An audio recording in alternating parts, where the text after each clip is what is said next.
Mga guro sa Caraga, pinasaya sa iba't ibang aktibidad na idinaos pa sa World Teachers Day. Vice President at Education Secretary Sara Duterte, binigyang pagkilala naman ang sakripisyo at determinasyon ng ating mga teacher. Ang sentro ng balita mula kay Jennifer Gaitano.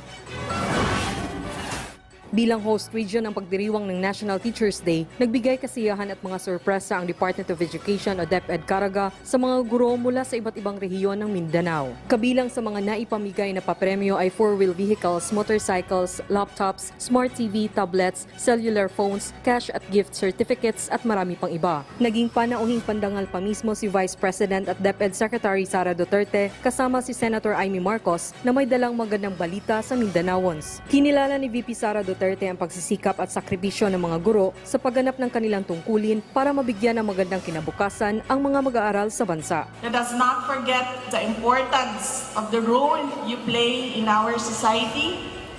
You are not merely educators, you are also community leaders.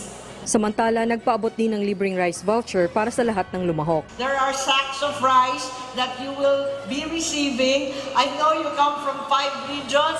You have vouchers to download them in your areas. Pinasalamatan din ni Senator Marcos ang mga Caraganon sa patuloy na tiwala nito sa administrasyon. Jennifer Peña Gaetano ng Philippine Information Agency Caraga para sa Bayan.